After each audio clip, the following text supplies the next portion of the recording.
जी हाँ, नमस्कार। सभी का स्वागत है हमारे चैनल पे, आपके चैनल पे अड्डा 24/7 जुडिशरी पे।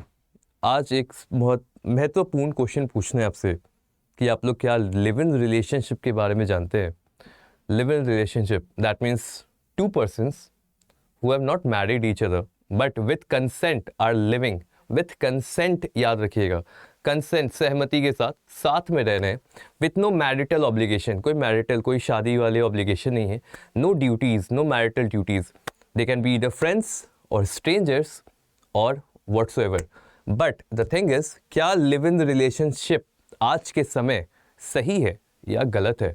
क्या हमारा वेस्टर्न एजुकेशन और वेस्टर्न सोसाइटी की तरफ इंक्लिनेशन सही है या गलत है? क्या लिव इन रिलेशनशिप देश का सोशल फैब्रिक जो होता है, जो सोशल स्टेटस होता है, जिससे सोसाइटी चल रही होती है, उसे बर्बाद कर देगी?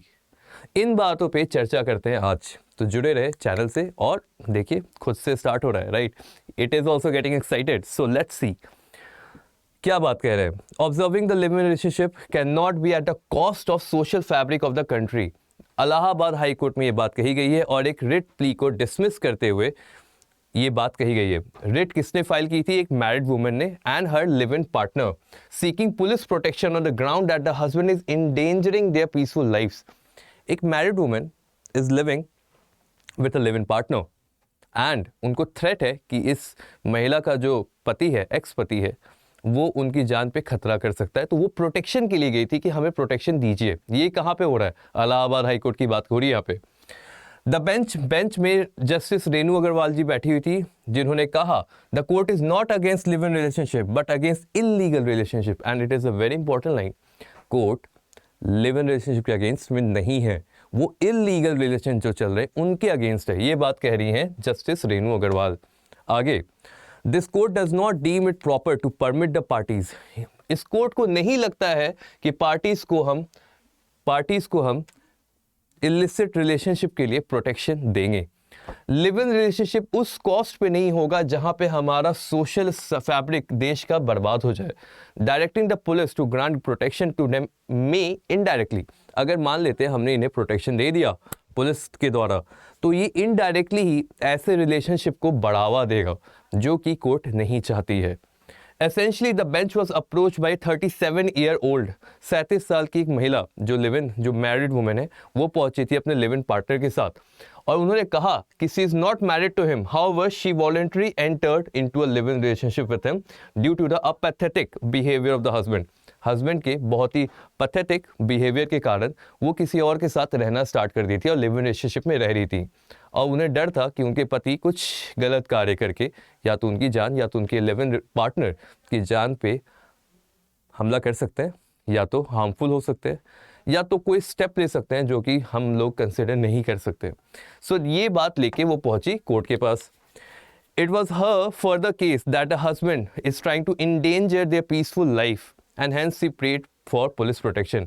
उन्हें लगा कि जो थ्रेट है उससे उनकी जो आम जिंदगी है, जो पीसफुल लाइफ है, वो कहीं ना कहीं डिस्टर्ब हो रही है। इस बात पे standing council for state respondent submitted that this type of relationship can not be supported by the court and further submitted that division bench of high court has already disapproved such act. उन्होंने जब इस बात की चर्चा हुई तो वहाँ पे जो स्टेट काउंसिल थे उन्होंने कहा कि जब यहाँ पे डिवीजन बेंच, मतलब 2 जजेस की बेंच हाई कोर्ट में Anita and another versus state of UP में ये बात कह चुकी है कि ऐसे रिलेशनशिप को कोर्ट नहीं मानती है, तो आप यहाँ पे कैसे रिलीफ मांगने आ रही हैं? It had dismissed the protection plea of married women living with a partner with an exemplary cost of 5,000। तो पुलिस के इस प्रोटेक्शन के लिए जब महिला पहुंची, महिला को बताया गया कि देखिए आप लिव इन रिलेशनशिप में रह रहे हो, हमें उससे कोई गलती नहीं है, हमें उससे कोई मुश्किल नहीं है, कोई दिक्कत नहीं है, बट अगर आप चाह रही हैं पुलिस का protection for saving an illegal relation और illicit relation, we can not do so and we will not do so. और इसके साथ ही 5,000 रुपीज़ का कॉस्ट महिला पे लगा के इस पेटिशन को डिसमिस कर दिया गया। केस का नाम है Sunita and another versus state of UP. Advocate Brajesh Kumar Singh appear हुए थे पेटिशनर के हिसाब के साथ से and taking into the account of the ruling of high court in the case of Anita, the bench Anita वाले केस को रेफर करके प्रीसिडेंट के तौर पे यूज़ करते हुए इनकी प्ली को डिसमिस कर दिया गया। तो ये चल रहा है हमारे जुडिशियल सिस्टम में। जुडिशियल सिस्टम हमेशा लॉजिकल थॉट के साथ रहती है। ऐसा नहीं कि उसका कोई डिसीजन किसी पर्टिकुलर या स्पेसिफिक पर्सन को डिनाई करने के, उसके राइट को डिनाई करने का है, उसके रिलीफ को डिनाई करने का है। इट इज़ ऑल अबाउट कि आज जो मैंने डिसीजन दिया है कल वो इतिहास में फिर से रेफ़र किया जाएगा।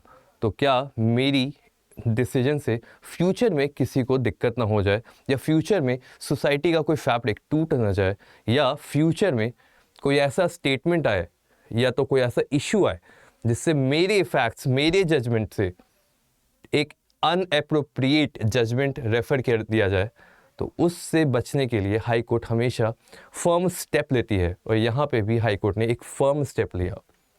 सो आपका क्या कहना है इस केस के बारे में, आप कमेंट सेक्शन में ज़रूर बताएं। टिल देन टेक केयर, धन्यवाद, जय हिंद।